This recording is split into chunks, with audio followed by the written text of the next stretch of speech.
Estamos hoy entonces a 9 de marzo de 2026 en cálculo diferencial. Y estamos ya en la última parte del curso, por lo que estamos abordando lo que dentro del programa oficial de la UEA, el cálculo diferencial, está etiquetado como aplicaciones. Bueno, yo no hice el programa, a mí ya me cayó así, ¿no? Por eso me apego a esa parte. Sin embargo, algo que, si se han dado cuenta, hemos hecho desde el primer día, es usar los conceptos matemáticos correspondientes al programa oficial de la UEA de cálculo diferencial. Por ejemplo, cuando vimos la primera unidad del programa, que es funciones trigonométricas, pues vimos en qué se pueden usar o para qué son útiles o qué se entiende mediante funciones trigonométricas. Y mencionamos tanto fenómenos ondulatorios, como ondas de a de veras, como fenómenos periódicos, es decir, aquellos que se repiten sucesivamente, que se pueden, aunque sean físicamente como un movimiento circular, pues las propiedades de un movimiento circular, como el de ¿cómo le llaman? Una herramienta rotatoria, un taladro, por ejemplo, un desarmador eléctrico, es más, un desarmador manual es una herramienta rotatoria. ¿Cómo ponemos los tornillos? Pues rotando, ¿sí? Nada más que ahí hacemos un movimiento de muñeca en el que hacemos una rotación parcial, luego regresamos, luego la repetimos, entonces es un fenómeno periódico. Podríamos hacer una descripción matemática de ese fenómeno mediante funciones trigonométricas. ¿Qué me conviene usar para aflojar un tornillo que está muy apretado? ¿Un desarmador de mango grueso o un desarmador de mango delgado? Hay un fenómeno físico relacionado con la rotación que nos ayuda a entender cuándo es más fácil o más difícil rotar algo, que es el torque o la torca también le llaman, ¿sí? Que tiene que ver con las fuerzas que operan de manera rotatoria, como las describimos mediante funciones trigonométricas. Cierto, eso no es biológico, pero todos en algún momento en la vida tenemos que apretar o aflojar un tornillo por ahí, a menos que usemos clavos. Y si usamos clavos, entonces usamos un martillo y estamos golpeando paz, paz, paz, paz, paz. También es un fenómeno periódico. Físicamente es diferente, no rotatorio, pero sí es un fenómeno periódico que se repite. Y no solo eso, ¿qué cambia? El ángulo. ¿Y cómo medimos los ángulos? Mediante funciones trigonométricas. Bueno, ¿cómo usamos las mediciones numéricas de los ángulos? Mediante funciones trigonométricas. ¿Cómo me convendrá dar el martillazo? A mayor altura o a menor altura, a mayor frecuencia o a menor frecuencia. ¿Cómo entendemos eso? Usando funciones trigonométricas. Entonces, no podemos escapar de ellas. Usemos desarmador y tornillo o clavo y martillo. En fin, hoy voy a enfocarme entonces en dos casos que en el programa están señalados como aplicaciones de la derivada de funciones. Por ejemplo, recordemos otro concepto que vimos previamente, porque la segunda unidad era límite de las funciones. Vimos un ejemplo, entonces voy a poner el mismo. El límite cuando x tiende a 1 de x cuadrada era menos 5x más 4 entre x menos 1 Si se acuerdan, y si no, busquen ahí en su apunte de hace no sé cuántas semanas, es igual a menos 3. El límite de esta función cuando x tiende a 1 es menos 3. Ya me lo sé de memoria. De tanto que lo hemos usado. Bien. ¿Qué significa este menos 3? Que cuando x vale 1, el menos 3 no existe en esta función. ¿Por qué? Porque si x vale 1, en el denominador tengo el binomio x menos 1. Al sustituir la x por el 1, que indico aquí, pues tengo en el denominador un 0. Y no puedo dividir algo entre 0. Es esto algo que se llama una indefinición o un número no definido, que es el menos 3. En otras palabras, el menos 3 no existe en esta función racional cuando x es igual a menos 1. De hecho, no existe ningún valor. Si le pongo cualquier otro valor que no sea el 1, pues este menos 3 no se corresponde cuando reservo la función para cualquier otro valor de x. Sin embargo, cuando me acerco al 1 o llego igual a 1, pues el menos 3 no existe. A esto le llamamos el límite de esta función racional. Vimos que algunas funciones tienen límites, es decir, valores numéricos no definidos, o le llamamos también, podemos llamar también indefiniciones, que pueden ser diferentes en diferentes valores de x para distintas funciones. Otra indefinición en el caso de las funciones es cuando, por ejemplo, al aumentar el valor de x, aumenta el valor de y, y aumenta el valor en x y sigue aumentando el valor en y encontramos, por ejemplo, que el dominio de esa función no tiene límite, pero eso es una descripción, vamos a decir, en español coloquial. Porque en realidad, cuando una función matemática, para una función matemática, el valor de y, cuando cambia x, por ejemplo, cuando aumenta x o cuando disminuye x, el valor de y sigue cambiando, diríamos, esa función no tiene límite. En realidad sí tiene un límite, porque no podemos saber cuál es el último número en el cual esa función es válida o cuál es el dominio de esa función. Como no podemos conocer cuál es el dominio último de esa función en un intervalo de valores de x, a eso le llamamos también límite, porque no podemos definir dónde acaba la validez de la función, dónde termina su dominio. Solo que en ese caso ya no es un valor que no exista como tal, sino un valor que no podemos conocer. Entonces, habría dos tipos de límites en las funciones matemáticas.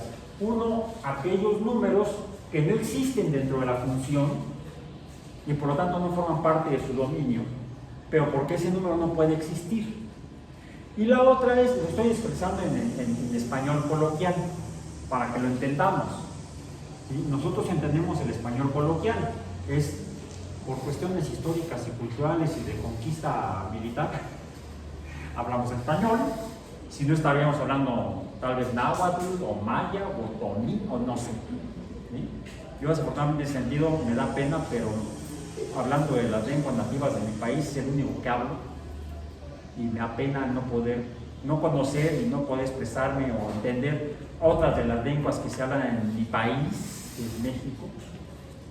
Está muy bonito el maya, ya vimos que de maya lo único que conozco y más o menos son los números, más no las lenguas mayas, porque hay una variedad o variantes de lengua maya, igual que de náhuatl, igual que de oní y otras lenguas que se hablan en México. Son un montón, ya perdí la cuenta, en alguna ocasión lo leí, no me acuerdo cuántas son. Bueno, pero la lengua que más comúnmente hablamos en México, incluso hay gente que sí habla maya y además habla español, son bilingües, y yo soy poco más que monolingüe, porque medio me expreso a veces y entiendo otros idiomas más o menos, como inglés, un poco de alemán, otro poco de italiano, pero de maya y de las otras lenguas nativas de aquí me da pena reconocer que no las entiendo. Quisiera, algún día si es que tengo tiempo. Bueno, entonces, pero el lenguaje común que hablamos es el español. Por cierto, no es una lengua oficial. En México no hay un idioma oficial. Es simplemente el más hablado demográficamente. Y es por eso que lo usamos para tratar de entender lo que sería el lenguaje matemático, que es como otra lengua. Si ustedes toman un libro de matemáticas de cualquier campo, hasta libros de texto universitario, y empiezan a tratar de aprender matemáticas leyendo sus libros, mejor consulten con un profesor o profesora, porque está escrito en matemático. Y uno ve un montón de símbolos ahí, garabatos, y esto qué. Necesitaremos un glosario que nos defina cuál es el significante o el significado de cada símbolo. Curiosamente, en libros de química, en libros de bioquímica, en libros de biología, sí, muchos al final tienen un glosario, ¿no? Donde vienen es como un diccionario, un diccionario parcial, donde vienen descritas las definiciones de concepto, qué es una célula, qué es un genoma, qué es un no sé qué, hablando de biología. ¿Qué es un alcano? ¿Qué es un alqueno? Más allá de la definición que da a lo largo del texto, al final en el glosario vienen ahí en breve las definiciones de muchos conceptos. No he encontrado un triste libro de matemáticas que tenga un glosario. A lo mejor los he encontrado. Entonces, esto es una función matemática y hemos aprendido a leerla. ¿Esto qué significa? Límite. Por cierto, revisando incluso hasta algunos videos de profesores de matemáticas, sobre todo argentinos, ¿saben cómo escriben esto? Lo ponen así, lo ponen aquí.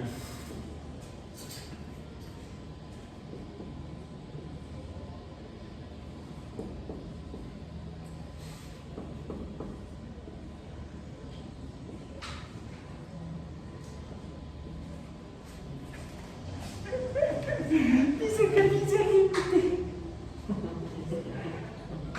Y lo he visto en varios docentes de matemáticas argentinos. ¿Mande alguien dijo algo? Esto no está en español mexicano, está en español argentino, en matemático argentino. ¿Sí? El límite cuando x tiende a 2 de x a la cuarta menos 16 entre x cúbica menos 8, ¿y eso qué es? Bueno, es otra función racional, distinta a la primera, que nos está diciendo que tiene un límite que es cuando x tiende a 2. ¿Cuál es el límite de esta función cuando x tiende a 2? Desarrollemos. Resolvamos la función racional para x igual a 2. Entonces, sustituimos la x por el 2 y tendríamos 2 a la cuarta potencia menos 16 entre 2 al cubo menos 8. Déjenme, aquí me salté algo que sería, pues es una función racional que sería y igual a x cuarta menos 16 entre x cúbica menos 8. A diferencia de la función anterior, que también es racional, ¿en qué se parecen? Son racionales las dos. ¿En qué son diferentes? El numerador de la primera es de segundo orden, el denominador es de primer orden. El numerador de la primera es un trinomio, el denominador de la primera es un binomio. En cambio, la función y igual a x a la cuarta menos 16 entre x cúbica menos 8, que también es racional, tanto el numerador como el denominador son binomios, salvo que el numerador es un binomio de cuarto orden, mientras que el denominador es un binomio de tercer orden. En la anterior tendríamos dos funciones de órdenes previos. Primero, el denominador de x menos 1, segundo orden x cuadrada, etc. El numerador de la primera función.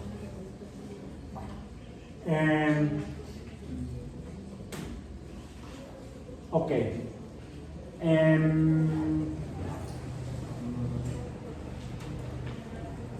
es el límite de esta función? Entonces, bueno, el límite cuando x tiende a 2, tiene un límite cuando x tiende a 2, efectivamente.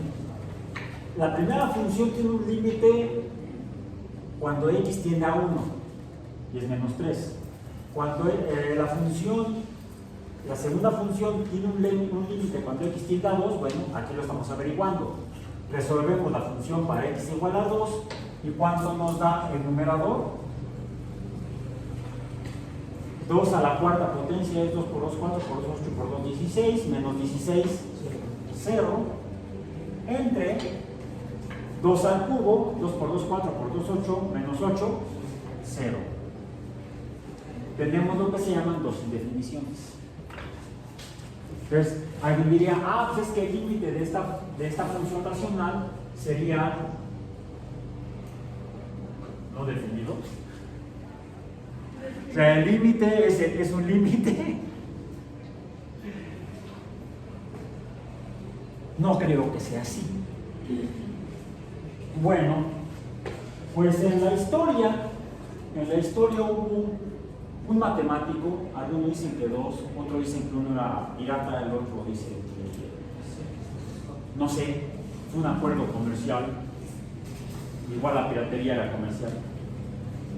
En el siglo XIX, no, mentira, finales del siglo XVII, principios del siglo XVIII, donde un matemático flandés, Johan Bernoulli, hermano de Jacob Bernoulli, creo que era Jacob, eran un par de hermanos matemáticos los dos, los hermanos Bernoulli. ¿Les suena? ¿O Bernoulli? El del principio de Bernoulli, que era el del hermano del que estoy mencionando yo, que nos describe cómo cuál es el efecto de fluidos sobre superficies. Es eso lo que estudió el otro Bernoulli. Johan, esto ocurrió alrededor de entre 1691 y 1696. ¿Qué ocurrió en esos tiempos? En 1686-87, Newton publicó los principios matemáticos de la filosofía natural. ¿Ya cuánto tiempo después? Menos de 10 años después. Por cierto, en la misma época y de manera independiente, Leibniz desarrolló un método similar para el cálculo de la pendiente en diferentes puntos de una función no lineal. O sea, el cálculo diferencial. Newton acusó a Leibniz de plagio. Leibniz dijo que no, que él la habría desarrollado por su cuenta. Porque aunque era un problema que estaban tratando de resolver múltiples matemáticos y astrónomos en el siglo XVII, después de que a principios del siglo XVII, en 1609, Kepler había publicado sus primeras dos leyes del movimiento planetario, cuya segunda ley decía que los planetas se mueven en órbitas elípticas con velocidades variantes, pero Kepler nunca pudo medir la velocidad en la trayectoria de la curva de la elipse. Lo más que atinó fue aproximar que un cuerpo astronómico en órbita elíptica recorría áreas iguales en tiempos iguales, pero no la línea de la trayectoria. Trataba, no, vamos a decir, en una elipse tiene dos focos, que si lo partimos a la mitad de la elipse que tenemos, dos parábolas. Las parábolas también tienen, cada parábola tiene un foco. No sé si fundido o prendido, pero un foco. Y lo que describe Kepler es que, desde el tiempo de los asirios, los astrólogos, al observar los puntitos de luz que se llamaban estrellas errantes, veían que, ya lo hemos mencionado, que en el cielo recorrían a veces trayectorias más largas y a veces trayectorias más cortas en el mismo tiempo, en el mismo número de días, vamos a decir.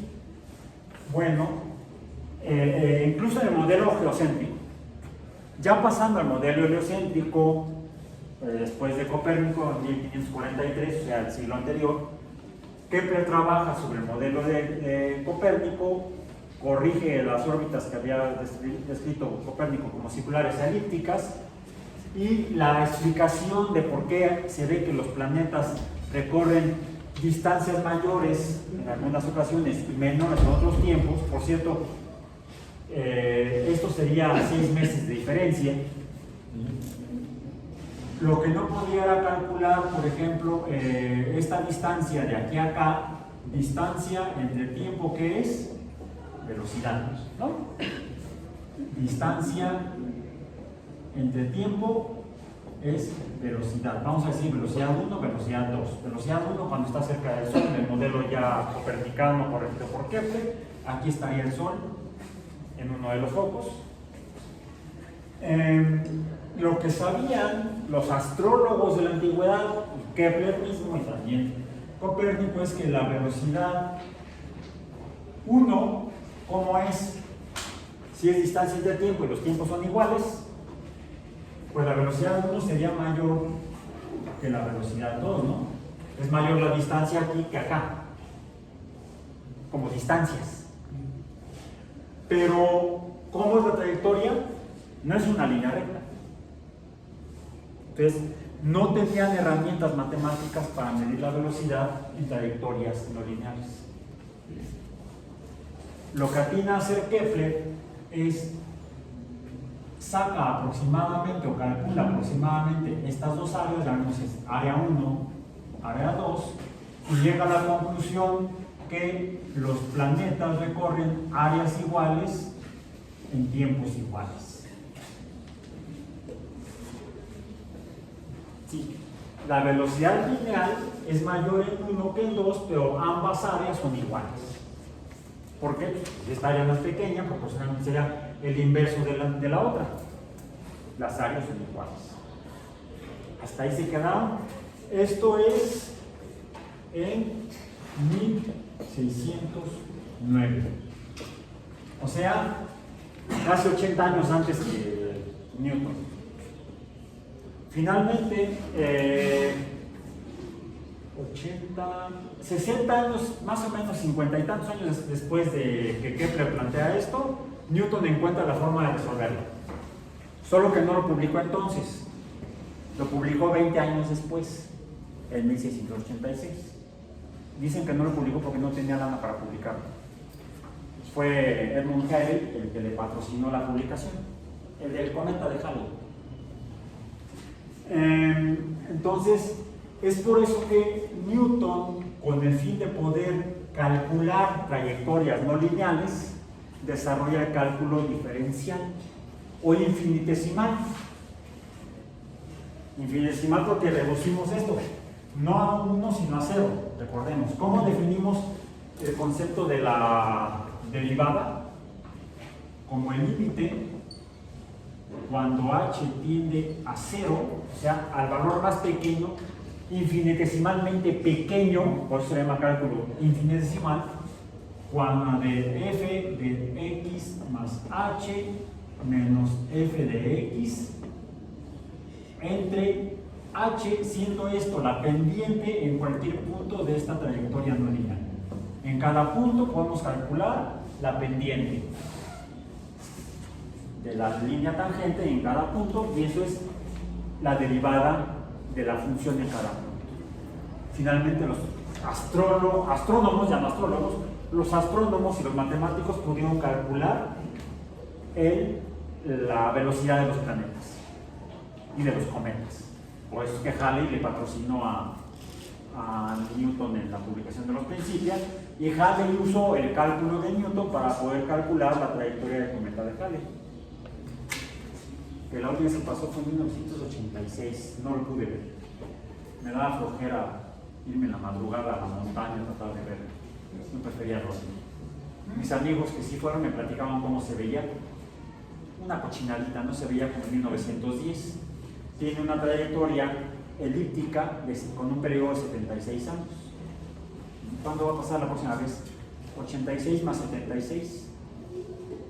¿Cuánto es? ¿Cuánto? ¿Cuánto? 2062. Ahí me lo platican. No creo que viva yo entonces. Tendría yo 101 años de edad entonces. No, ya no lo vi más que en fotos. Bueno, entonces, por este interés fue que varios matemáticos estaban tratando de desarrollar herramientas para el cálculo infinitesimal. De hecho, desde tiempos de los griegos, hay un matemático, ya murió, hubo un matemático griego de nombre Eudoxo, googleenlo después, Eudoxo, que también desarrolló un método para cálculo infinitesimal de polígonos. El método de Eudoxo es un método gráfico, geométrico.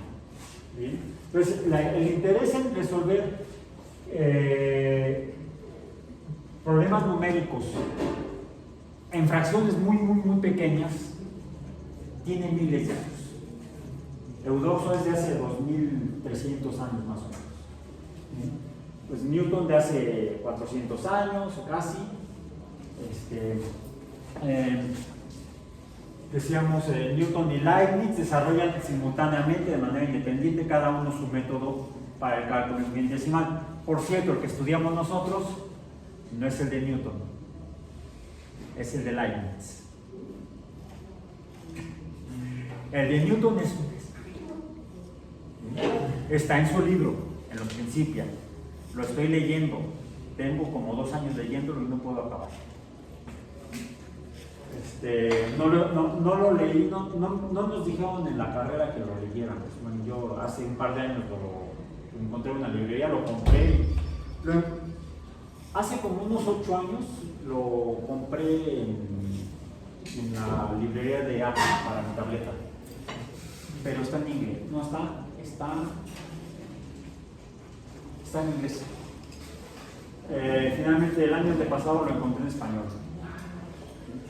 Y es un mamotete este pelo y no puedo avanzar más. Lo importante es usarlo, cualquiera de los dos métodos. Entonces usamos el método de Leibniz. Por cierto, conocemos el método de Leibniz porque en este mismo periodo, otro matemático, precisamente uno de los que iba a citar, un francés noble, o no sé qué tan noble, porque fue el que entró en pleito con Bernoulli, el marqués de L'Hôpital, Julian François Antoine Marqués de L'Hôpital, contrató a Johann Bernoulli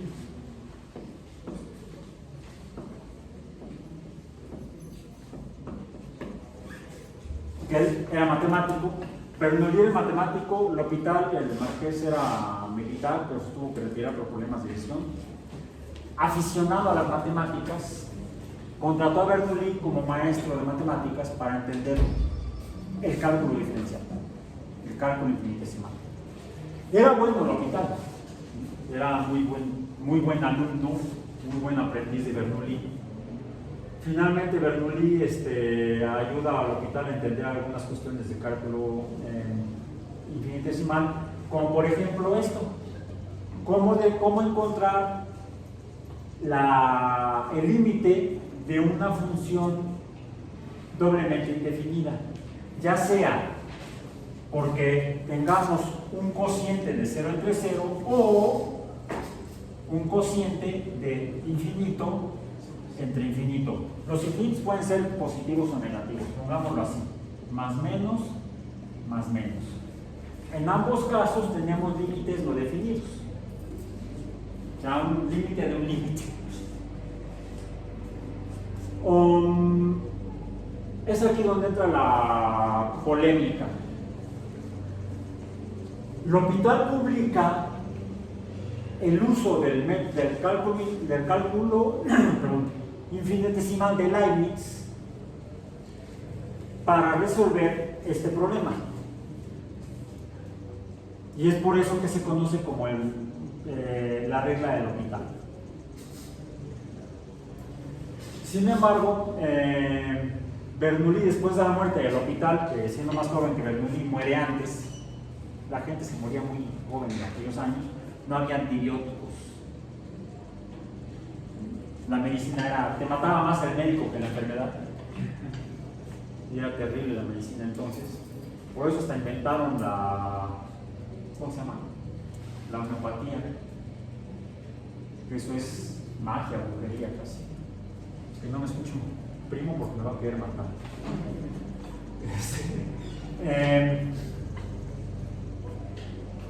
Bernoulli describe que él desarrolló ese método, que se lo dio a conocer al L'Hôpital, pero pocos le creyeron a Bernoulli. ¿Quién haya sido? Tenemos la regla para resolver el límite de funciones indefinidas mediante la derivada, y es de la siguiente manera. Lo que hacemos es el límite, lo voy a poner en español mexicano, en matemático mexicano, límite cuando x tiende a 2 de esta función se obtiene derivando en x la función numerador x cuarta menos 16 entre la derivada de la función denominador, la derivada de x cúbica menos 8. Aquí voy a hacer un paréntesis para recordar algo. Vimos en las funciones de orden mayor como y igual a 7, es un ejemplo que vimos, y igual a 7 a la cuarta. Vimos que podemos obtener, por ejemplo, la primera derivada, o la derivada de esta función, que sería, esos que llaman la derivada es 7x a la cuarta, recordando la regla, es 4 por 7, 28, ¿sí? 28x a la 4 menos 1 al cubo. Obtenemos que la derivada de la función 7x a la cuarta pues es otra función, en este caso de tercer orden, porque la potencia es 3. Podemos a su vez entonces obtener la derivada de la función 28x al cubo, y sería multiplicar 28 por 3, ¿es cuánto es? ¿100 qué? 100 que no me acuerdo. Bueno, vimos que llegábamos al menos hasta la cuarta. La cuarta yo le había puesto así, 1, 2, 3, 4. Derivada de 7x. Tendría que poner aquí cuánto es igual. La cuarta derivada de 7x a la cuarta, ¿cuánto es? La segunda derivada sería 3 por 28, ¿cuánto es? Rápido, en su cuaderno. 28 por 3, 84x cuadrada. Segundo orden, podemos obtener entonces la tercera derivada, que sea 2 por, ¿cuánto dijo? 82. 2 por 82 es 164 x. Función de primer orden. Podemos obtener la derivada de la cuarta derivada de la primera función, o la derivada de esta última, que sería 100, ¿qué dijo? 100 qué? ¿Otra vez? 174. Eso. Bueno, me pasa mi Alzheimer, acá está peor. Ya se me olvidó lo que dije hace rato. Nada más. Bueno, podemos obtener lo que es la quinta derivada, bueno, tendría que poner 5 primas, pero otra forma de escribir la enésima derivada es poner el número de derivada, entre paréntesis, y a la quinta derivada, o la quinta derivada de y, es cuál es el coeficiente de ese x. ¿Cuál número fue? Al final, número entero queda, ¿no? La cuarta derivada es un número entero. ¿Cuánto fue? ¿100 qué? 164. Bueno, la derivada de cualquier número, sea entero o racional o irracional, es 0. Entonces, la quinta derivada de 7x cuarta es 0. Eso tenemos que recordarlo.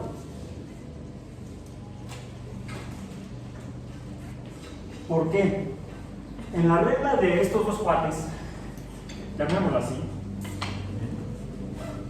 pues resulta que tendríamos que la derivada de 4 de x a la cuarta menos 16, ¿cuánto es?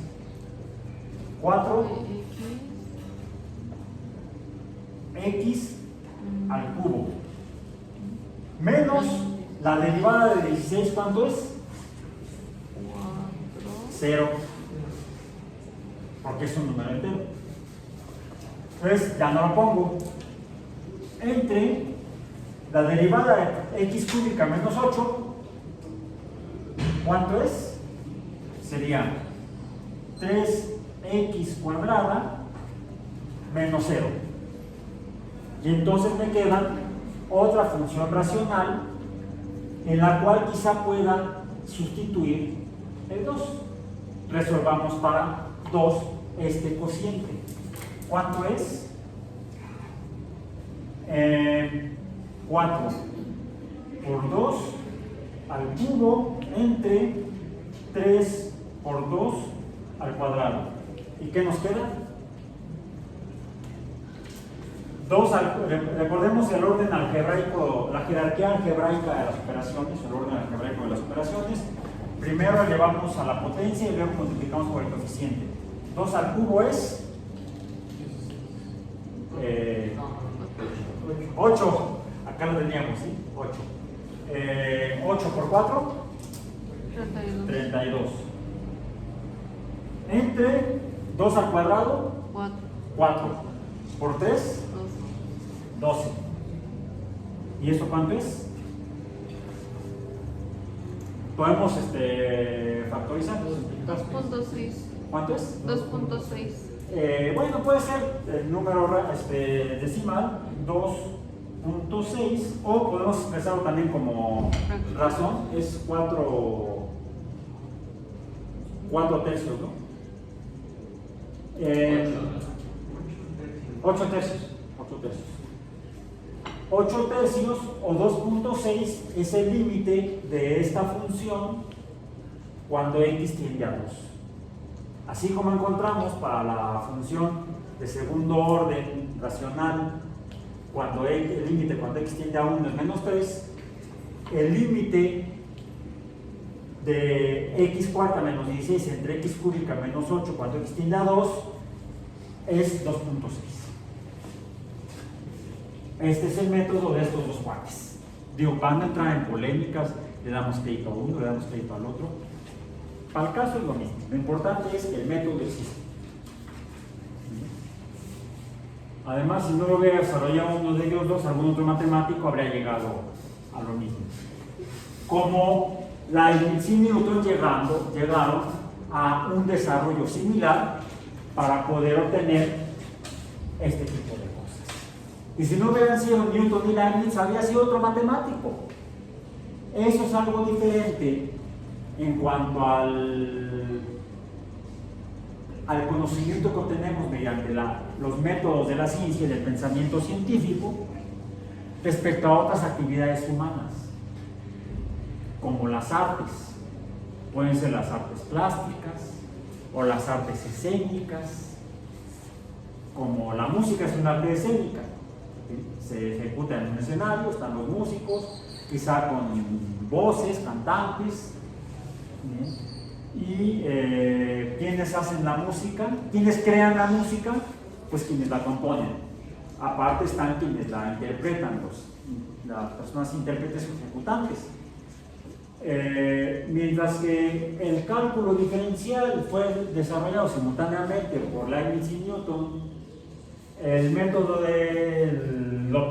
este método para la definición de límites indefinidos habrá sido desarrollado por ese par, tal vez independientemente o juntos, pues la quinta sinfonía de Beethoven no la podría haber compuesto alguien más. Ta ta ta tan. ¿No es esa? Ta ta ta tan. La quinta. No confundir con la novena. La novena es la que se reza en la parroquia, ¿no? Esa es otra. El canto a la alegría, la novena sinfonía de Beethoven, no la habría compuesto nadie más. La sinfonía 40 de Mozart no la puede haber compuesto Beethoven, que fue posterior a Mozart. O We Will Rock You no la habría compuesto a nadie más que no hubiera sido ser conjunto, porque componían juntos Freddie Mercury y Brian May con el grupo de Queen. O en las artes plásticas, pues la Gioconda es de Leonardo y nadie más puede haber pintado un cuadro, el mismo cuadro. Es lo que hace diferente a las artes de la ciencia o a la ciencia de las artes. La ciencia la encontrarán la explicación de la naturaleza, sino una persona a otra. La teoría de la evolución por selección natural, ¿quién la descubrió? Y Wallace. Siempre olvidan al pobre de Wallace. Es más, si no hubiera estado Wallace, Darwin no la habría publicado. Wallace fue el que estuvo chingue, ya escríbela. Siendo que Wallace la había codescubierto independientemente trabajando en otra región, trabajó en Indochina.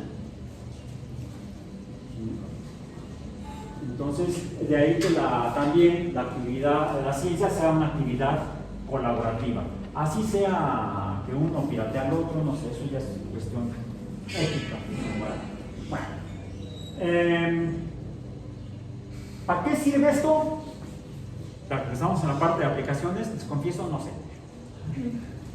Yo no he encontrado utilidad, más que para aprender más historia de la matemática, por ejemplo, y del comportamiento humano. Uno aprende de los demás humanos.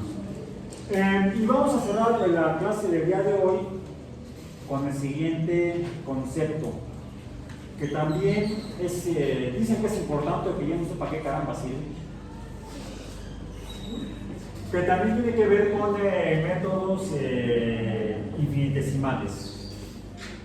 Por ejemplo, si tenemos una función como esta, f de x igual a una función de cuarto orden, x cuarta menos 3x cuadrada más 1, queremos resolverla. Podemos resolver toda la función, tabularla y obtener la forma de la función, o quizá solamente alrededor de un número que nos interesa conocer, ya sea o porque no está definido o porque nos interesa ese valor. Por ejemplo, a veces es difícil, dicen los matemáticos, y sí es cierto, a veces es difícil poder determinar, en el caso de funciones no lineales, como las funciones trigonométricas, sería una función tal vez seno de x, y igual al seno de x. Pues una forma de resolver la velocidad o la pendiente en diferentes puntos es obtener la derivada, que es igual a el coseno de x. Esa dijimos que sería algo así.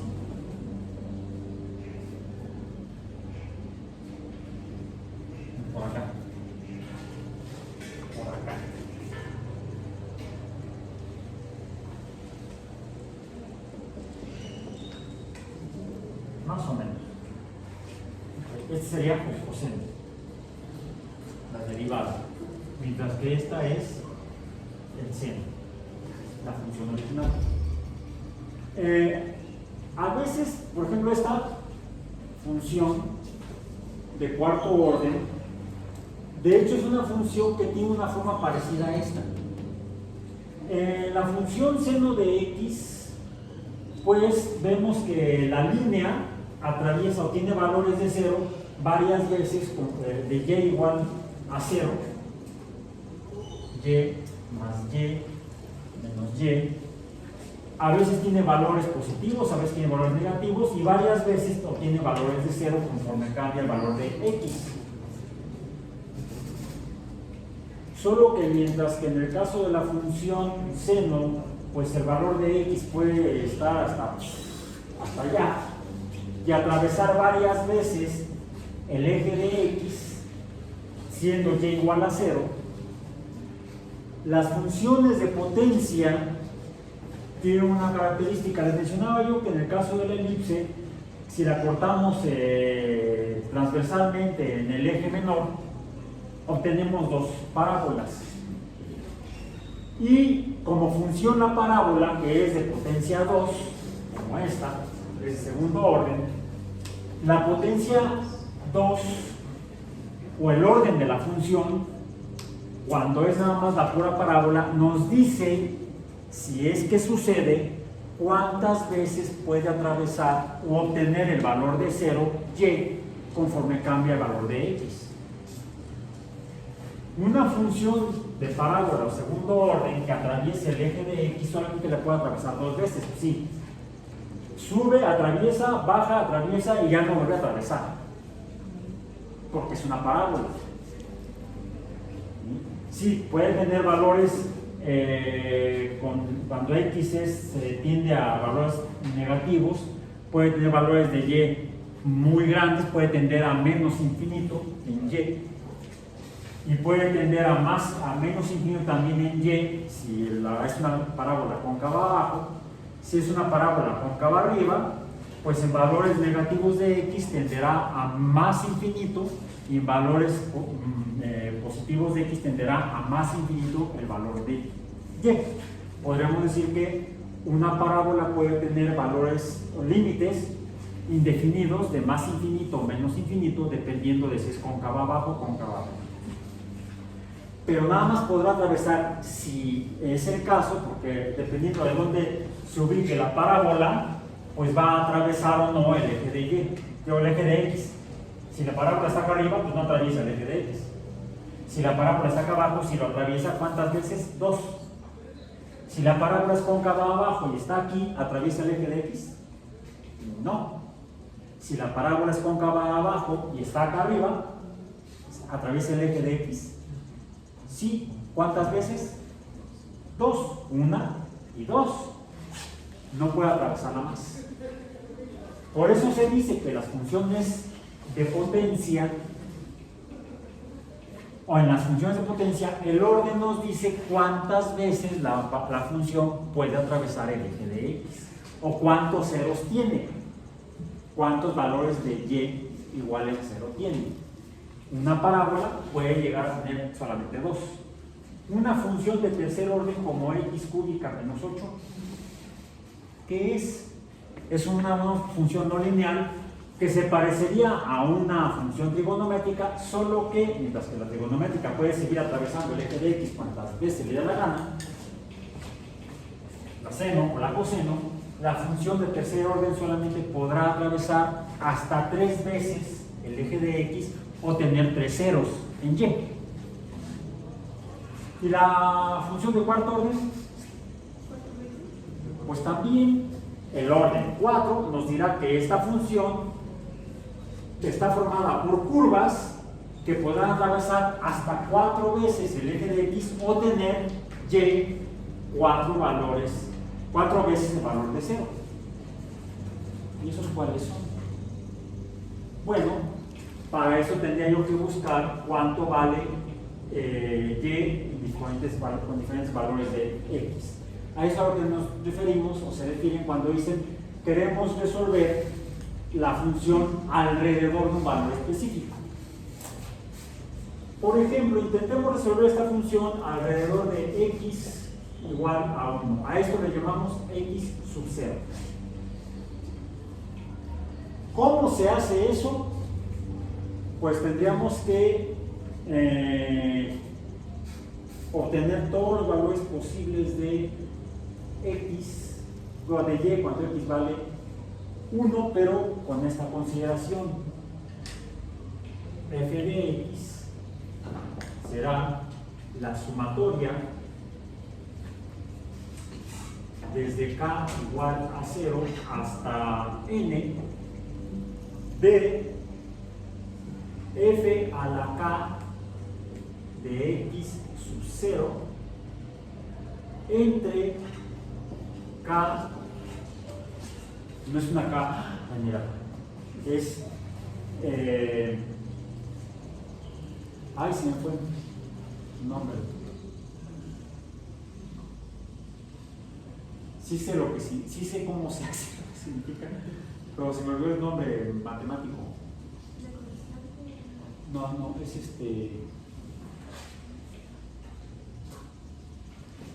¡ay! ¡Dios mío! ¡Oh my God! Bueno, ¿Taylor? No, bueno, esta es la fórmula de Taylor. Me refiero a este K rayita punto o K admiración. K rayita punto es para cada valor de K igual a un número entero, ¿sí? Factorial, K factorial, o el factorial de un número. Por ejemplo, si K es igual a 0, el 0 factorial es igual a 1. ¿Eso por qué? Porque el 1 factorial, que también es igual a 1, es consecuencia del 1 multiplicado por sí mismo. ¿Una vez? En cambio, el 2 factorial es 1 por 2. ¿Y esto cuánto es? 2. 3 factorial es 1 por 2 por 3. ¿Y esto es? 6. 4 factorial es 1 por 2 por 3 por 4. ¿Y esto cuánto es? 1 por 2, 2 por 3, 6 por 4, 24. Y así sucesivamente. El enésimo factorial sería 1 por 2 por 3 por 4 hasta n. Aquí entonces, aquí me falta un cerrar el paréntesis. Pero aquí me falta otro término, que es esta potencia de este número dividido entre k factorial multiplica a x menos x sub 0. Ahora, y eso que caramba, esto va a ser igual a desarrollar esto para x igual para x sub 0 igual a 1. ¿Qué significa? Primero tenemos que resolver f de x, la función original f de x, f de 1, donde x es igual a este. F de 1, ¿cuánto es? ¿Cuánto es? 1 a la cuarta, 1. Por 3 por 1, ¿cuánto es? Menos 3 más 1 es igual a 1. Es igual, perdón, a menos 1. Menos 1.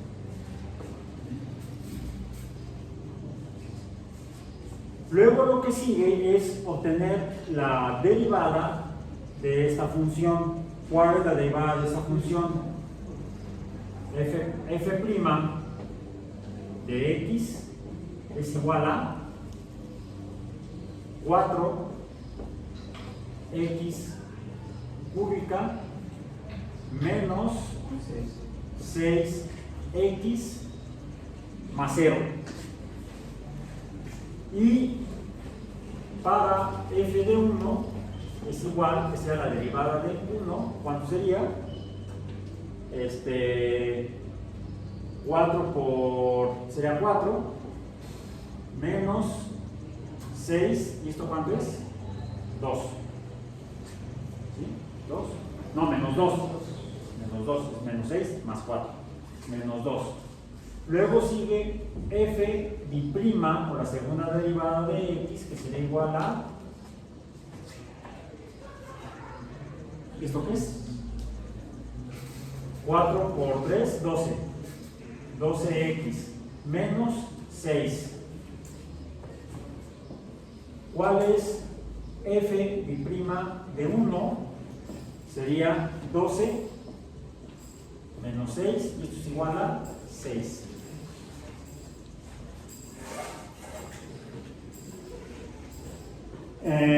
Luego sería f bi'prima, la tercera derivada de x, que sería igual a 12 menos 0, y esto es igual entonces a 12. ¿A 12? Me equivoqué aquí, me faltó la potencia, es 24. 24x. 24x, aquí me estaba yo viendo la potencia. O sea, 3 por 4, 12. 3 menos 2, 3 menos 1, 2. Me queda entonces 2 por 12, 24. 2 menos 1, 1. 24x menos 0. Entonces aquí no es 12, es 24. Sería f triprima de 1 es igual a 24. Ya quedó. Y luego la f cuarta, vamos a ponerlo así como lo puse en el 5, la cuarta derivada de la función original, ¿cuánto es? 24. Y entonces f quinta de 1 es igual a 24. Y tengo la quinta derivada, f quinta es igual a 0. F quinta de 1 es 0. Bueno, ¿y ahora qué hago con esto? Esto lo que hago es que lo aplico en la sumatoria de esto, que lo voy a poner aquí. No, acá, abajo, porque allá no me cabe porque viene da. Entonces, la f de x va a ser entonces igual a f x sub 0 más f' de x sub 0 por x menos x sub 0 más, ¿esto de qué sale? De aplicar aquí cada uno de estos números, o sea, de los k'ésimos. O sea, sería k a la 1 de x sub 0 entre 1 factorial, que sería 1 por 1 menos 1, ¿sí? Y entonces me queda f de x c sub 0. El segundo término será para k igual a 2 factorial, igual a 2, entonces acá sería la potencia 2 y acá sería 2 factorial por x menos x sub 0, que sería el 1, y me queda entonces, tengo que sustituir aquí. El tercer término ya es este mismo, que sería, aquí es la función original más la derivada de la primera función más la derivada, la segunda derivada, o f', que queda expresa de esta manera: f de x sub 0 por x menos x sub 0 al cuadrado, ¿sí? entre 2. Esto entre 2. Aquí sería entre 1. ¿Sí? Aquí sería también entre 1 porque el factorial de 0 es 1. Entonces aquí sería también, vamos a ponerlo entre 1. 0 factorial. 1 del 1 factorial. 2 del 2 factorial. Luego sigue más la tercera derivada de x sub 0 entre 3 factorial sería 6 por, déjenme ver,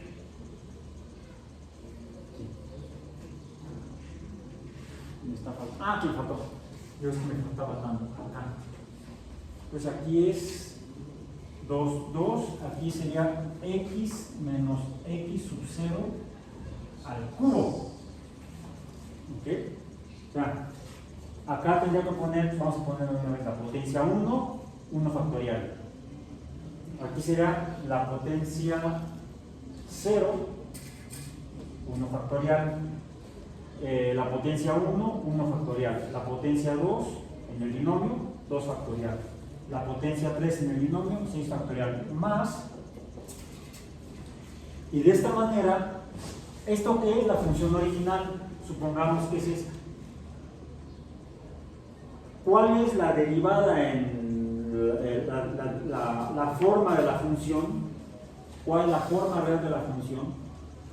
Pues lo hago a través de aproximaciones, teniendo primero la función original, le sumo la primera derivada, le sumo la segunda derivada, le sumo la tercera derivada, hasta la derivada enésima, donde me dé la forma más parecida a la forma real de esta función.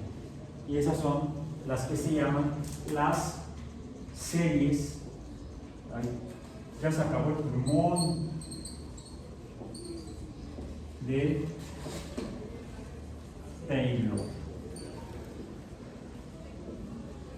¿Para qué sirve? Yo no sé. Para algo de servir. Para hacer aproximaciones de funciones complejas.